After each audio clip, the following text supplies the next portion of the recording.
প্রিয় সুধী, আশা করছি সবাই খুব ভালো রয়েছেন। আমি ইন্দ্রাণী আপনাদের সবাইকে স্বাগত জানাচ্ছি দীপ্ত টিভির একটি বিশেষ আয়োজন নিয়ে। আজকে আমি হাজির হয়েছি ইউকে ইমিগ্রেশন সম্ভাবনা এবং চ্যালেঞ্জ নিয়ে। বাংলাদেশে অভিবাসন প্রত্যাশীদের কাছে কিন্তু এখন পর্যন্ত একটা স্বপ্নের জায়গা ইউকে। বাংলাদেশ থেকে প্রত্যেক বছর অনেক ছাত্রছাত্রীর পাশাপাশি অনেকে কিন্তু পরিবার নিয়েই সেটেল হতে চান সেখানে। সেটা নিয়ে আমরা বিস্তারিত কথা বলবো এবং আমাদের সাথে অবশ্যই রয়েছেন একজন বিশেষজ্ঞ ব্যক্তি। সেই অতিথির পরিচয়টা আমরা তার থেকেই শুনবো, কিন্তু আপনাদেরকে বলতে চাই আমাদের সাথে রয়েছেন বিশিষ্ট ব্যারিস্টার এবং solicitor Zakir Simon. Welcome to the show sir, কেমন আছেন? Thank you very much. জি, আমি ভালো আছি। আচ্ছা, খুবই ভালো লাগলো আসলে আপনাকে পেয়ে। আপনাদের কাছে, স্পেশালি আপনার কাছে আমাদের কিন্তু জানার রয়েছে অনেক কিছু। যেমনটা শুরুতেই বলছিলাম যে আমাদের বাংলাদেশ থেকে যারা অভিবাসন প্রত্যাশী তাদের কাছে কিন্তু অনেক কোয়েরিজ আসে, কিন্তু তার আগে একটু আপনার কাছ থেকে আপনার প্রফেশনাল ইন্ট্রোডাকশনটা একটু পেতে চাই, কারণ দীর্ঘ সময় ধরে তো আপনি ইউকে ইমিগ্রেশনের সাথে যুক্ত রয়েছেন। ধন্যবাদ আপনাকে, ধন্যবাদ দীপ্ত টিভিকে আমাকে এই প্রোগ্রামে ইনভাইট করার জন্য। আমি একজন প্র্যাকটিসিং ব্যারিস্টার এবং সলিসিটর নিউজিল্যান্ড হাইকোর্টের ওয়েলিংটন হাইকোর্টে আমি এনরোলড। এর বাইরে আমি ইউকের সাইলেক্সের ফেলো হিসেবে আমার প্র্যাকটিসিং সার্টিফিকেট আছে। সাইলেক্স হলো ইউকের লিগ্যাল প্রফেশনালদের জন্য একটা রেগুলেটরি বডি। এর বাইরেও আমি ইমিগ্রেশন অ্যাডভাইস অথরিটি, যেটা আগে ওএসসি নামে পরিচিত, এটা রেগুলেটেড অ্যাডভাইজর, ইমিগ্রেশন বিষয়ে অ্যাডভাইস দেওয়ার জন্য। আমি গত 1 দশক ধরে যুক্তরাজ্যে বিভিন্ন ল ফার্মে ইমিগ্রেশন সহ অন্যান্য বিষয়ে অ্যাডভাইস দিয়ে আসছি। বর্তমানে আমি জে সাইমন ল লিমিটেডে হেড অফ প্র্যাকটিস এবং ডাইরেক্টর হিসেবে কর্মরত। বাহ, দারুণ। আমাদের বাংলাদেশ থেকে কিন্তু বাংলাদেশ স্বাধীনতা পরবর্তী সময় থেকে কিংবা আগে থেকেই কিন্তু একটা ঝোঁক আমরা লক্ষ্য করতাম যে প্রচুর মানুষ কিন্তু লন্ডনের দিকে যেত, কিন্তু আস্তে আস্তে দেখা গেল ইউনাইটেড কিংডমের বিভিন্ন শহরগুলোতে কিন্তু আস্তে আস্তে বাঙালি বসতি গড়ে উঠেছে প্রবলভাবে। সেই জায়গা থেকে একটু সেই হিস্ট্রিগুলো নিয়ে যদি আমাদের সামনে একটু আলোচনা করেন। বা ব্রিটেনে বাংলাদেশিদের এই অভিবাসন ইতিহাস যদি বলতে হয়, তাহলে এই ইতিহাসটাকে 4টা ফেজে ভাগ করতে হবে। তো প্রথম ফেজটা শুরু হয় কলোনিয়াল পিরিয়ডে। এটা ফার্স্ট ফেজ, যেটা 1920 থেকে 1950s পর্যন্ত।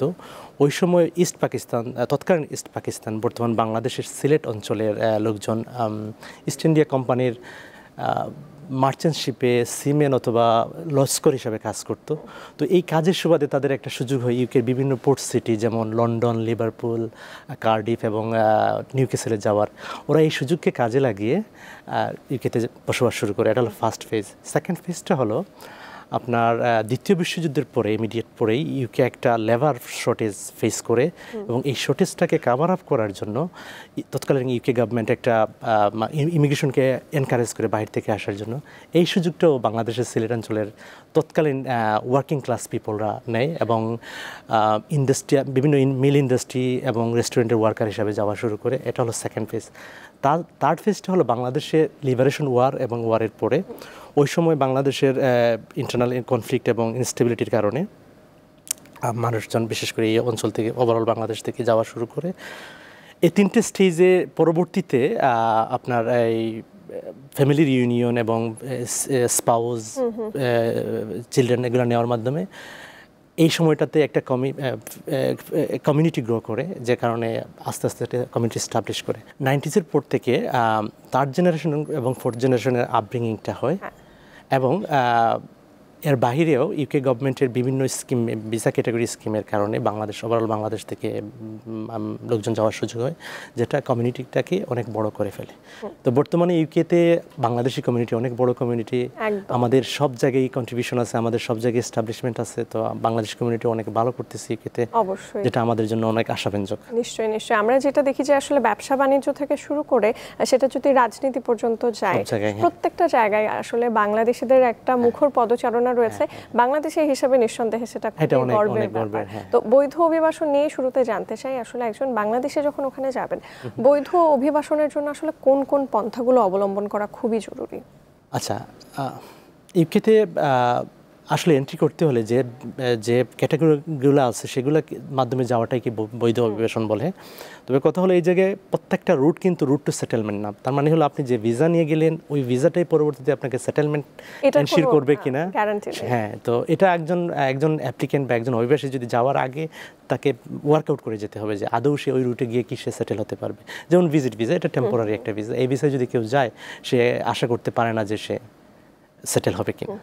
তাহলে একটু প্রসঙ্গক্রমেই জেনে নিই যে আসলে পার্মানেন্ট হওয়ার জন্য ইউকেতে সেক্ষেত্রে আলাদা করে কি সুযোগ সুবিধা রয়েছে? কারণ যেটা দেখা যায় বাংলাদেশে কিন্তু ভুইভোর প্রচুর এজেন্সি রয়েছে যারা কিন্তু চটকদার বিজ্ঞাপন দেয় যে ওকে ফাইন সুযোগ রয়েছে আইএলস ছাড়া বা ভিজিট ভিসায় ইউকেতে সেটেলমেন্টের ওয়ে। আমরা একটু মানে ইতিবাচক জায়গাগুলো এই জায়গাটা প্রথমে আগে আমাদের একটু আলোচনা করতে হবে যে এই বৈধ অভিবাসন সবগুলোই বৈধ অভিবাসন, কিন্তু যে যাবে তাকে আগে ফিগার আউট করতে হচ্ছে গিয়ে এই রুটে কি সেটেল হতে পারবে। তো এটাকে আরও আমি ক্রোনোলজিক্যালি ভেঙে বোঝার জন্য এটা বলতে পারি যে আমি যদি 4টা ক্যাটাগরি বলি, যেমন টেম্পোরারি ইমিগ্রেশন যেটা হলো স্টুডেন্ট, ভিজিটর, টেম্পোরারি ওয়ার্কার, এই 3টে রুটে গিয়ে কেউ আপনার সেটেল হতে পারবে না।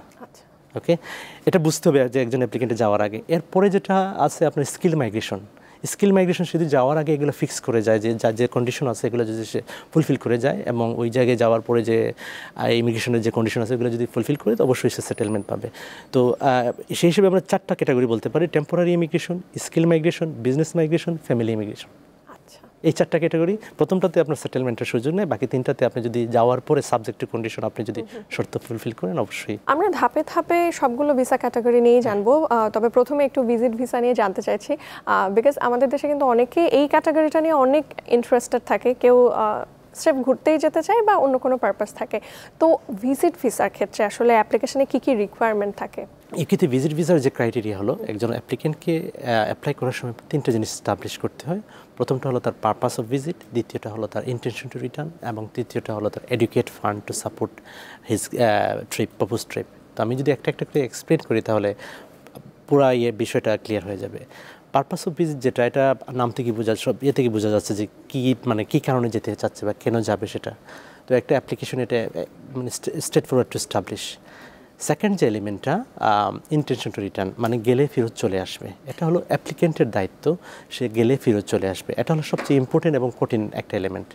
তো অ্যাপ্লিকেন্টকে প্রমাণ করতে হবে যে সে তার country of origin, I mean সে যদি বাংলাদেশ থেকে অ্যাপ্লিকেশন করে তাকে প্রমাণ করতে হবে যে তার বাংলাদেশে তার social involvement, cultural involvement, financial involvement, familial ties এগুলো আছে। এগুলো প্রমাণ করে যে আমি গেলে ফেরত চলে আসবো। আমি যদি জাস্ট উদাহরণস্বরূপ বলি, ফাইন্যান্সিয়াল ইনভলভমেন্ট, কেউ যদি চাকরি করে অথবা বিজনেস করে তার মানে সে মাস শেষে একটা নির্দিষ্ট বেতন পাচ্ছে, যদি বিজনেস করে তার বিজনেস রান করার জন্য তার একটা এফোর্ট দিতে হচ্ছে। সো এগুলো ইন্টেনশন টু রিটার্নের এলিমেন্ট হিসেবে কাজ করে। আর 3 নম্বর যেটা এডুকেট ফান্ড, ফান্ডটা তার নিজের হতে পারে অথবা থার্ড পার্টি হতে পারে, আবার মিক্স হতে পারে। আচ্ছা, এই হলো বেসিক রিকোয়ারমেন্ট একটা অ্যাপ্লিকেশনে ফুলফিল করতে। আচ্ছা, পাশাপাশি আমরা দেখি ভিজিট ভিসা কিন্তু আজকাল বেশ মানে বড় অংশে কিন্তু রিজেক্টেডও হচ্ছে। ভিজিট ভিসাটা আসলে কেন রিজেক্ট হয়? আচ্ছা, অনেকগুলো কারণ থাকতে পারে, তবে মোট কথা যদি বলি যে কেন ভিজিট ভিসা কমনলি যেসব কারণে রিফিউজ হয় সেটা হলো আপনার অ্যাপ্লিকেশনের সময় ইন্টেনশন টু রিটার্নের এলিমেন্টটা সুন্দরভাবে বর্ণনা না করা। 2 নম্বর হলো সোর্স অফ ফান্ডের কোনো ক্লিয়ার এক্সপ্লেনেশন না দেয়। আমাদের মধ্যে একটা টেন্ডেন্সি আছে যে আমি ইউকেতে ভিজিটে যাওয়ার আগে হুট করে লামসাম একটা অ্যামাউন্ট আমি অ্যাকাউন্টে ডিপোজিট করে দিলাম, হ্যাঁ, কিন্তু এটার কোনো ব্যাখ্যা নাই কোত্থেকে টাকাটা আসছে। সো এটা একটা সোর্সটাও দেখাতে হয়। হ্যাঁ, সোর্সটা বলতে হবে, এটা mandatory, otherwise entry clearance officer বা ডিসিশন মেকার সে এটা সাসপেক্ট করবে। 3 নম্বর, এটাকে আবার পারপাসিভ ট্রানজ্যাকশনও বলে, যে আপনি এইটাকে যাওয়াকে কেন্দ্র করে, অ্যাপ্লিকেশনকে কেন্দ্র করে আপনি এই টাকাটা রাখছেন এটা। আর আরেকটা হলো গিয়ে আপনার সব দেওয়ার পরেও অফিসার, যে ডিসিশন মেকিং অফিসার, সে ভুল করে, সেটাকে বলে কেস ওয়ার্কিং এরর। এটা ফ্যাকচুয়াল হতে পারে, লিগ্যাল হতে পারে। আপনি যা বলছেন সে বিবেচনা নিতে ভুল করে, অথবা সে অনেক সময় লিগ্যালিও ভুল করে।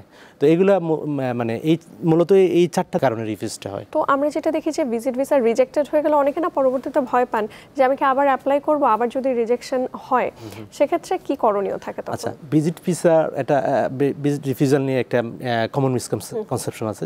নোটিস অফ রিফিউজালে যখন একটা অ্যাপ্লিকেশন ডিসিশন দেয়, নোটিস অফ রিফিউজালে লেখা থাকে যে এই ডিসিশনের আপিল রাইট নাই, অ্যাডমিনিস্ট্রেটিভ রাইট নাই। তো এটা দেখে অনেকে মনে করে যে এটাকে চ্যালেঞ্জ করা যায় না। মজার ব্যাপার হলো এটাকে অবশ্যই চ্যালেঞ্জ করা যায়। এই যে মাধ্যমে এটাকে চ্যালেঞ্জ করা যায় এটাকে বলে জুডিশিয়াল রিভিউ। তো এরকম যদি হয়, কোনো অ্যাপ্লিকেশন রিফিউজ হয়, তাহলে অ্যাপ্লিকেন্টকে অবশ্যই একজন কোয়ালিফাইড ইউকে কোয়ালিফাইড লয়ার দ্বারা এটার মেরিটটা আগে অ্যাসেস করা উচিত। যদি ফান্ডামেন্টাল এরর না থাকে এবং কেস ওয়ার্কিং এরর যদি থাকে, তাহলে অবশ্যই এটাকে চ্যালেঞ্জ করা যায় এটাকে বলে by way of judicial review. তো এটার 2টা পার্ট আছে। প্রথম পার্ট হলো লেটার বিফোর ক্লেম, যেটা আগে হোম অফিসের সিনিয়র অফিসারের কাছে পাঠাতে হয়, গ্রাউন্ডগুলা সুন্দর করে বর্ণনা করে, যে লিগ্যাল যদি এরর থাকে অথবা ফ্যাকচুয়াল যদি এরর থাকে এটা বলে।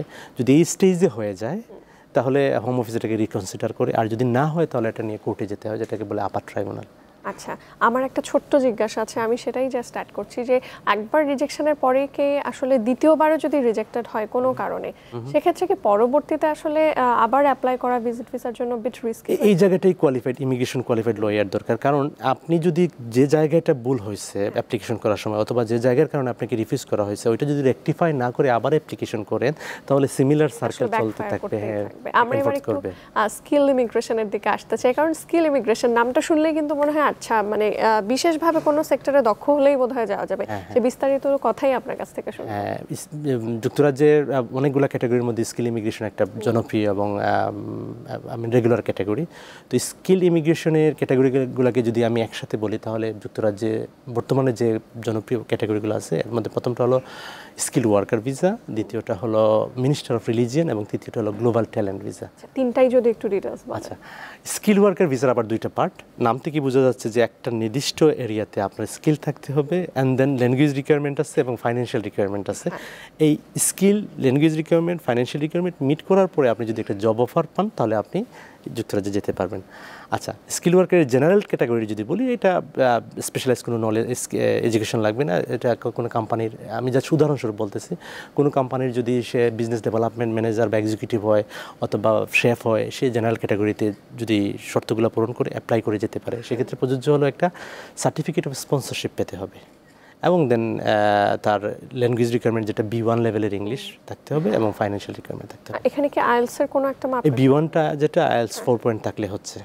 আচ্ছা, কিন্তু প্রফেশনাল স্কিল ক্যাটাগরি যেটা, এটা যদি বলি স্পেশালি আমি যদি হেলথ সেক্টরে বলি, যেমন doctor, nurse, physiotherapist, occupational therapist, dentist, এদের জন্য যেটা হলো আগে প্রফেশনাল এক্সামটা পাস করতে হবে অ্যান্ড দেন সে মানে এই জবের জন্য অ্যাপ্লাই করতে হবে। জব যদি কোনো স্পন্সর কোম্পানি থেকে, হোম অফিস রেজিস্টার্ড কোনো স্পন্সর কোম্পানি থেকে সে পেয়ে যায় তাহলে সে যেতে পারতেছে।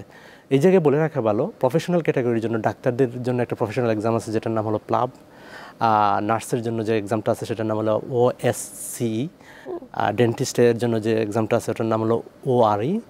আর হেলথ প্রফেশনালের জন্য যে হেলথ ওটা কি বলে ফিজিওথেরাপিস্ট এবং অকুপেশনাল থেরাপিস্টের জন্য যে এক্সামটা আছে বা রেজিস্ট্রেশন আছে ওটার নাম হলো HCPC। তো এই প্রফেশনাল রেজিস্ট্রেশন বা এক্সামটা পাস করার পরে দেন জবের জন্য এটা টুফোল্ড একটা টেস্ট।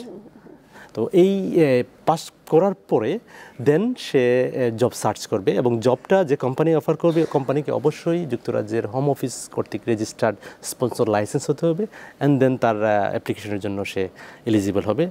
আর ইংলিশটা প্রফেশনাল এক্সামের যে ইংলিশটা এটা আলাদা ইংলিশ, কিন্তু ভিসা অ্যাপ্লিকেশনের ইংলিশটা হলো B1 লেভেলের ইংলিশ হলে হয়। দরকার। আর প্যারালালি যদি একটু জানতে চাই যে হচ্ছে স্কিলড ইমিগ্রেশনের ক্ষেত্রে বাংলাদেশিদের জন্য আলাদা করে আপনার জায়গা থেকে কি পরামর্শ রয়েছে? প্রথম হলো আগে নিজের স্ট্রেংথ কোন জায়গায় আছে সেটা বুঝতে হবে। আমি বিশেষ করে আমি প্রফেশনাল যারা হেলথ প্রফেশনাল আছে আমি বলবো যে হিউজ অপরচুনিটিস আছে। আপনার প্রফেশনাল এক্সামগুলো আগে পাস করেন, প্রফেশনাল এক্সাম পাস করলে এগিয়ে যাবে, কারণ জব সার্চের জন্য এই জায়গায় NHS সহ যে হেলথ রিক্রুটিং এজেন্সিগুলো আছে, অর্গানাইজেশনগুলো আছে, আগে প্রফেশনালি কেউ যদি এলিজিবল হয় সে সিভিটা জমা দিলে সে অবশ্যই মানে অফার পাবে। এই জায়গায় থার্ড পার্টির দরকার হয় না। আমাদের অনেকের মিসআন্ডারস্ট্যান্ডিং আছে যে টাকা দিয়ে কিনা, এজেন্সির সাহায্য নেওয়া। তো এজেন্সি প্রথম থেকে একরকম বলে যাওয়ার পরে আরেক রকম হয়, হিতে বিপরীত হয়ে যায়। স্কিল ক্যাটাগরির দ্বিতীয় যে স্কিমটা সেটা হলো মিনিস্টার অফ রিলিজিয়ন। নাম থেকে মনে হচ্ছে যে একটা ধর্মীয় বিষয়ে কিছু, এটা হলো এরকম যে কোনো মন্দির, মসজিদ, চার্চ এদের এরিয়াতে যে স্কিল পার্সনগুলো আছে তারা এই ক্যাটাগরিতে অ্যাপ্লাই করতে পারে। তো এটার জন্য আসলে স্পেশালাইজড কোনো ডিগ্রি লাগে না, ধর্মীয় এডুকেশন থাকলেই হয়। সাথে ইংলিশটা লাগে, ইংলিশটা একটু হাই লেভেলের ইংলিশ লাগে, এটা B2 লেভেলের। আইএলটিএস যেটা স্ট্যান্ডার্ড হলো 5.5। এটা হলো মিনিস্টার অফ রিলিজিয়ন। যুক্তরাজ্যে অনেক মসজিদ, মন্দির, মাদ্রাসা, চার্চ আছে যেটার জন্য বাইরে থেকে মানুষ যায়। সো বাংলাদেশ থেকে অনেক মসজিদের ইমাম যাচ্ছে। হ্যাঁ, 3 নম্বরটা হলো গ্লোবাল ট্যালেন্ট ভিসা। তো এই ভিসাটা kind of talent hunting visa. যুক্তরাজ্য সবসময় ইমিগ্রেশন যেটা চেষ্টা করে যে যাদের contribution research, art and culture এবং ডিজিটাল টেকনোলজিতে আছে তাদেরকে নিয়ে যাওয়ার জন্য। তো এই ভিসার ক্যাটাগরিটা হলো কোনো কোম্পানি লাগে না, এটা সেলফ যার যে কন্ট্রিবিউশন আছে ওটাকে আগে এনরোজ করাতে হয়। যুক্তরাজ্যে 4টা এনরোজিং বডি আছে, ওই বডিগুলো এটাকে এনরোজ যদি করে তাহলে সেকেন্ড পার্টটা হলো অ্যাপ্লিকেশন, ভিসার জন্য অ্যাপ্লিকেশন করা। তো যাদের হাইলি ইন্টেলেকচুয়াল কন্ট্রিবিউশন আছে এইসব এরিয়াতে, এই যে রিসার্চ, আর্ট অ্যান্ড কালচার এবং ডিজিটাল টেকনোলজি, তারা এই ক্যাটাগরির সুযোগটা নিতে পারে। স্কিলের পার্ট তো চুকলো, এবার আমরা একটু বিজনেস ভিসা নিয়ে জানতে চাই। আমাদের বাংলাদেশ থেকে অনেকে বিজনেস পার্সন বা সাধারণ যে কোনো মানুষও কিন্তু ভাবেন যে যদি ইউকেতে বিগ অ্যামাউন্টের একটা ইনভেস্টমেন্ট করা যায় বা ওখানে গিয়ে যদি একটা বিজনেস স্টার্ট করা যায়, সেক্ষেত্রে আসলে মনে অনেক প্রশ্ন জাগতে পারে যে কিভাবে এটা শুরু করবো, এর ধাপগুলো কি, সেটাই শুনবো। আসলে এবার একটু জানতে চাইছি, বুঝতেই পারছেন বিজনেস ইমিগ্রেশন। আচ্ছা, বিজনেস ইমিগ্রেশনের অধীনে দুইটা ক্যাটাগরি, পপুলার ক্যাটাগরি আছে। প্রথমটা হলো ইনোভেটিভ ফাউন্ডার ভিসা। তো এটা কোনো ইনভেস্টমেন্টের দরকার নাই, বিজনেস আইডিয়াটাকে আগে অ্যাপ্রুভ করাতে হয়। তো আইডিয়াতে 3টা এলিমেন্ট থাকতে হয়। প্রথম এলিমেন্ট হলো আপনার বিজনেস প্ল্যান যদি ইনোভেটিভ হয়, দ্বিতীয় এলিমেন্ট হলো ওইটা যদি স্কেলেবল হয়, এবং তৃতীয় এলিমেন্ট হলো ওইটা যদি ভায়াবল হয়। এখন এই 3টা বলতে কী বোঝায় এটা আমরা একটা বুঝি। ইনোভেটিভ বলতে ওরা দেখতে চায় যে আপনার business plan something different from the মার্কেটে যেটা কমন আছে ওইরকম প্ল্যান দিলে ওরা নেবে না। দ্বিতীয়টা হলো স্কেলেবল, যে আপনার যে বিজনেস যে প্রপোজালটা আছে, যে প্ল্যানটা আছে, ওটা capable of being extended up on demand. আপনি চাইলে ওটা এক্সটেন্ড করতে পারবেন, বাড়াতে পারবেন।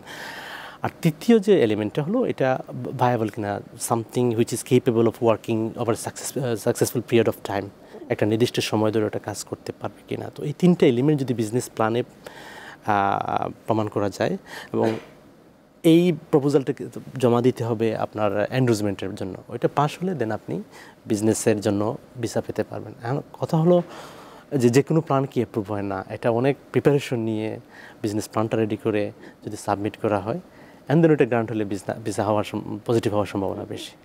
আর দ্বিতীয় যে ক্যাটাগরি হলো সেটার নাম হলো গ্লোবাল বিজনেস মোবিলিটি। এটা হলো আসলে যুক্তরাজ্যের বাইরে যেসব বিজনেস অলরেডি এস্টাবলিশ বিজনেস আছে, তারা যদি চায় তাদের এই বিজনেসটাকে ট্রান্সফার করবে ইউকেতে, তখন সেই বিজনেসটাকে ট্রান্সফার করতে পারে। এই হলো মোটা দাগে 2টা ক্যাটাগরি। এই জায়গায় মজার ব্যাপার হলো কোনো ক্যাটাগরিতেই বলে দেওয়া নাই যে এত পরিমাণ টাকা আপনার ইনভেস্ট করতে হবে, তো এই রিকোয়ারমেন্টটা নাই যে একটা নির্দিষ্ট পরিমাণের টাকাটা। যদিও এমনটা নেই, তবুও যদি একটা আইডিয়ার জন্য মানে আনুমানিক একটা, এটা ডিপেন্ড করে বিজনেস টু বিজনেসের উপরে, ফিক্স বলা যাচ্ছে। কারণ প্রথম ক্যাটাগরিতে আপনার কোনো টাকারই রিকোয়ারমেন্ট নাই, আপনার আইডিয়াটা সাকসেসফুলি পাস করতে হবে, দেন আপনি এর জন্য পাবেন। এবার আমরা একটু ফ্যামিলি ভিসা নিয়ে আলাপে আসি। সবচাইতে বলতে গেলে কাঙ্ক্ষিত একটা জায়গা। অনেকেই চান যে আসলে ছাত্রজীবন শেষে সংসার যারা শুরু করেন, কর্মজীবন শুরু করেন, পুরো পরিবার নিয়ে একটা উন্নত জীবনের আশায় অনেকেই ইউকেতে পাড়ি দেন। সেটার জন্য আসলে রিকোয়ারমেন্ট কী কী থাকে, কোন স্টেপগুলো ফলো করতে হয় এবং কোন ক্যাটাগরিতে অ্যাপ্লাই করাটা বাঞ্ছনীয়? আচ্ছা, ফ্যামিলি ভিসা বলতে যে বিষয়টা, এই যে ক্যাটাগরিগুলো আলোচনা করলাম, যে বিজনেস ভিসা, এরপরে স্কিল ভিসা, প্রত্যেকটা কিন্তু ফ্যামিলি ডিপেন্ডেন্ট অ্যাপ্লাই করতে পারে। আবার এর বাইরে আরেকটা ক্যাটাগরি আছে যারা অলরেডি যুক্তরাজ্যে সেটেল স্ট্যাটাস পেয়ে গেছে অথবা ব্রিটিশ পাসপোর্ট হয়ে গেছে, তারা বিয়ে করে যদি নিয়ে যেতে চায় বা তাদের বাচ্চা নিয়ে যেতে চায়। আর ফ্যামিলি ভিসাতে যে জিনিসটা, 4টা জিনিস সাধারণত অ্যাপ্লিকেশন করার সময় মাথায় রাখতে হয়: relationship requirement, financial requirement, language requirement এবং অ্যাকোমোডেশন রিকোয়ারমেন্ট। আচ্ছা, রিলেশনশিপ রিকোয়ারমেন্টটা কি মিন করে? এটা আসলে 2 পার্ট। এটা হলো, প্রথম হলো রিলেশনশিপের জেনুইন কিনা। একটা রিলেশনশিপ জেনুইন সেটা প্রমাণ করা যায় ম্যারেজ সার্টিফিকেট দিয়ে, ওয়েডিং কার্ড দিয়ে, ওয়েডিং ফটোগ্রাফি দিয়ে। কিন্তু রিলেশনশিপের আরেকটা পার্ট হলো রিলেশনশিপ সাবসিস্টিং কিনা, মিনিং যে এটা রিলেশনশিপ হওয়ার পরে অনগোয়িং কিনা, চলতেছে কিনা। একটা রিলেশনশিপ হওয়ার পরে এটা ব্রেকডাউনও হয়ে যেতে পারে, আবার কন্টিনিউ করতে পারে। তো এই পার্টটা অ্যাপ্লিকেশন করার সময়, ফ্যামিলি ভিসাতে অ্যাপ্লিকেশন করার সময় এটা প্রমাণ করতে হয়। আরেকটা বড় থ্রেশহোল্ড হলো যুক্তরাষ্ট্রের ফ্যামিলি ভিসার ক্ষেত্রে, বিশেষ করে যারা সেটেলড পার্সনের ক্ষেত্রে, তাদের যদি ফ্যামিলি স্পাউস নিউলি ম্যারিড যারা যদি নিয়ে যেতে চায়, তাহলে ওই স্পন্সরের যে জিনিসটা দেখাতে হয় তার ইনকামটা হাই, যেটা বর্তমানে 29, ফিনান্সিয়াল রিকোয়ারমেন্ট, যেটা বর্তমানে 29,000 পাউন্ড। হ্যাঁ, তো এটা অনেক আগে 18,500 ছিল, এটা 29,000 হয়ে গেছে। এরপরে রিকোয়ারমেন্টটা হলো যে অ্যাপ্লিক্যান্ট স্পাউস, যে তার ল্যাঙ্গুয়েজ রিকোয়ারমেন্ট, তাকে প্রমাণ করতে হবে যে সে A1 লেভেলে ইংলিশ পাস করেছে। খুবই বেসিক একটা লেভেল, একটা বেসিক লেভেল। আবার তার যদি মাস্টার্স থাকে এদেশে, সেটা এক্সামশনও নিতে পারে। আর তার ফোর্থ যেটা হলো, সে যে স্পন্সর করবে তাকে প্রমাণ করতে হবে যে তার অ্যাডিকুয়েট অ্যাকোমোডেশন আছে, পর্যাপ্ত থাকার জায়গা আছে। এই 4টা জিনিস মোটামুটি মানে কাভার করে অ্যাপ্লিকেশন করলে রিফিউজ হওয়ার সম্ভাবনা অনেক কম। যদি রিফিউজ হয় সেক্ষেত্রে কি করো? যদি রিফিউজ হয় তো আপিল রাইট দেওয়া থাকে, ওটাকে আপিল করতে হয়। 28 দেশের বাইরে থেকে হলে 28 দিনের মধ্যে আপিলটা করতে হয়, ইমিগ্রেশন ট্রাইব্যুনালে আপিল করতে হয়। এটা আমরা অনেক সময় দেখি, এটা নিশ্চয়ই আপনিও ফেস করেছেন, বাংলাদেশ থেকে অনেক সময় ফেক পেপারস রেডি করে, ফেক ম্যারেজ সার্টিফিকেট, এগুলো সব রেডি করে অনেক সময় অ্যাপ্লাই করা হয়। সেক্ষেত্রে এইগুলো মানে আই নো এটা ধরার অনেক ওয়ে আছে, সেক্ষেত্রে এটা ইমিগ্রেশন, ইউকে ইমিগ্রেশনতে এটা কমপ্লিকেটেড এবং একটা এরিয়া, এবং এরকম যদি কেউ কাজ করে এটাকে বলে ফলস রিপ্রেজেন্টেশন অথবা ফলস রিপ্রেজেন্টেশন। ফলস রিপ্রেজেন্টেশনে যদি কেউ কাগজ দেয়, সেটা সে নিজে হোক অথবা তার পক্ষে হয়ে থার্ড পার্টি কেউ দেয়, তাকে রিফিউজ করে 10 ইয়ার্সের ব্যান করে দেয়। এবং এটার ইম্প্যাক্ট এত লং স্ট্যান্ডিং যে এই ব্যানটা 10 ইয়ার্সের আগে ওঠে না। মানে কোনোভাবে তখন মানে অ্যাপিল করার, এখন যদি বিষয়টা যদি আসলেই সত্য হয়, কারণ ওরা একটা রিফিউজ করার আগে ওরা ভেরিফিকেশন করে, ভেরিফিকেশন রিপোর্ট হাতে আসার পরে ওটা যদি বলে যে ফলস ডকুমেন্টস, হ্যাঁ এটা ফলস ডকুমেন্টস হতে পারে, ফলস ইনফরমেশন হতে পারে, এটা অনেক সময় আনইনটেনশনালি হয়ে যায়। এই অ্যাপ্লিকেশন ফিল আপ করার সময় যদি এরকম হয় যে আনইনটেনশনাল কোনো ইনফরমেশন দেওয়া হয়েছে, সেটা চ্যালেঞ্জ করা যেতে পারে। কিন্তু কেউ যদি ইচ্ছাকৃতভাবে দিয়ে থাকে অথবা তার পক্ষ হয়ে কেউ যদি ইচ্ছাকৃতভাবে দেয়, এটা আসলেই ডিফিকাল্ট। হ্যাঁ, এটা 10 ইয়ার্সের একটা ইম্প্যাক্ট পড়ে যায়। আমাদের দর্শকদের জন্য যদি বলেন যে যে কোনো ক্যাটাগরি হোক, ইন জেনারেল যে কোনো ক্যাটাগরির জন্য একজন বাংলাদেশি যখন ইউকের ইমিগ্রেন্ট হতে চান এবং অ্যাপ্লাই করবেন ভিসার জন্য, তাকে আসলে কোন কোন ব্যাপারে সতর্ক থাকা খুবই দরকার? প্রথমেই আমি বলবো যে অ্যাপ্লিকেশন করার সময় অ্যাপ্লিকেন্টকে সচেষ্ট থাকতে হবে, ডকুমেন্ট চেক করতে হবে। ব্লাইন্ডলি কোনো থার্ড পার্টিকে মানে কোনো এজেন্টকে থার্ড পার্টিকে বিশ্বাস করা যাবে না, কারণ অনেকে থার্ড পার্টিকে উপর ছেড়ে দিয়ে বলে যে আমি জানি না, উনি রেডি করতেছেন। তো কী পেপার দেওয়া হচ্ছে প্রত্যেকটার সোর্স অফ অরিজিন জানতে হবে এবং নিজে অবগত থাকতে হবে কী দেওয়া হচ্ছে। আমরা তো আসলে ধাপগুলো নিয়ে মোটামুটি বিস্তারিতই আপনার কাছ থেকে জানতে পারলাম, কিন্তু ওভারঅল ইন জেনারেল যদি বলেন যে একজন বাংলাদেশি মানুষ হিসাবে ইউকেতে ইমিগ্রেন্ট হতে গেলে বা ভিসার জন্য অ্যাপ্লিকেশন করতে গেলে কোন কোন ব্যাপারে আলাদা করে দৃষ্টি দেওয়া উচিত এবং সতর্ক থাকা উচিত? আচ্ছা, সুন্দর প্রশ্ন। এটার উত্তরে বলা যেতে পারে যে একটা অ্যাপ্লিকেশন করার সময় একটা অ্যাপ্লিকেশনের 3টা পার্ট থাকে। প্রথম পার্ট হলো ভ্যালিডিটি, দ্বিতীয় পার্ট হলো সুইটেবিলিটি, তৃতীয় পার্ট হলো এলিজিবিলিটি। একজন এলিজিবল মানে একজন যে ক্যাটাগরিতে অ্যাপ্লাই করবে সে নিশ্চয়ই ওই ক্যাটাগরির শর্তগুলো ফুলফিল করে অ্যাপ্লাই করতেছে, ওইটাকে এলিজিবিলিটি বলে।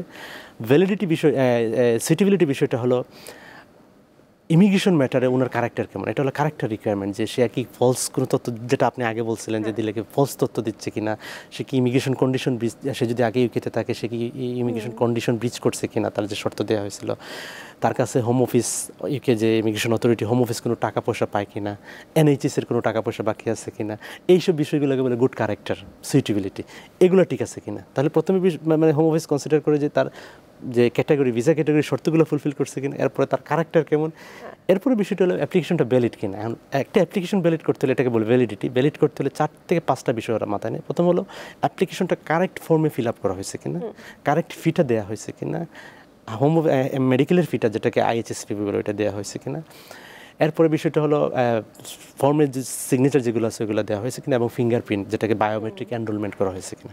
তো এই বিষয়গুলো দিলে দেন একটা অ্যাপ্লিকেশন ভ্যালিড হয়। একটা অ্যাপ্লিকেশন যখন ভ্যালিড হয় তখন হোম অফিস এটাকে কনসিডারেশনের জন্য ওদের টেবিলে নিয়ে আসে। তার মানে অ্যাপ্লিকেশন করার সময় প্রথমেই এটাকে ভ্যালিড করতে হলে এগুলো ফুলফিল করতে হবে, এরপরে ক্যারেক্টার গ্রাউন্ডে সবগুলো ঠিক থাকতে হবে, এরপরে আপনি এলিজিবিলিটি যেটা ফিল আপ করছেন এটা যদি ওকে থাকে তাহলে আপনাকে ভিসা দিয়ে দেবে। এই হলো মূল বিষয়। অবশ্যই একটা প্রশ্ন কিন্তু তবুও মনে থাকে যে এই যে অ্যাপ্লিকেশনের সময় অনেকে নিজের মতো ওয়েবসাইট দেখে দেখে একটা প্রাইমারি লেভেল পর্যন্ত কাজ করে, কিন্তু 100% কারেক্ট ওয়েতে যদি যেতে হয় অবশ্যই একজন এক্সপার্ট বা স্পেশাল কোনো সার্ভিসের ভেতর দিয়ে তো যেতেই হয়। সেটাই আপনার কাছে শুনবো যে একজন বিশেষজ্ঞের পরামর্শ কতটা দরকার এখানে।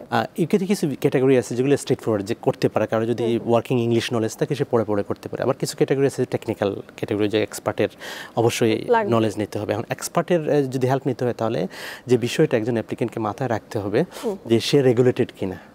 ওকে, ইউকেতে লিগেল প্রফেশনগুলো রেগুলেটেড। তো ইমিগ্রেশন সার্ভিস যে দেয়, ইমিগ্রেশন সার্ভিস ইটসেলফ একটা রিজার্ভ সার্ভিস। তার মানে হলো যে কেউ চাইলে এটা দিতে পারবে না, তাকে অবশ্যই একটা বডির রেজিস্ট্রেশন থাকতে হবে, এবং বডির রেজিস্ট্রেশন যদি থাকে তাহলে সেই অ্যাডভাইসটা দিতে পারবে। তো যুক্তরাজ্যে 4টা রেগুলেটেড বডি আছে।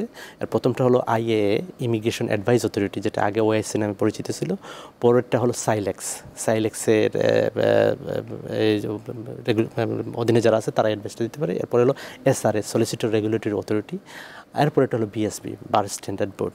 এই 4টা বডির অধীনে যারা আছে তারা এই সার্ভিসটা দিতে পারে।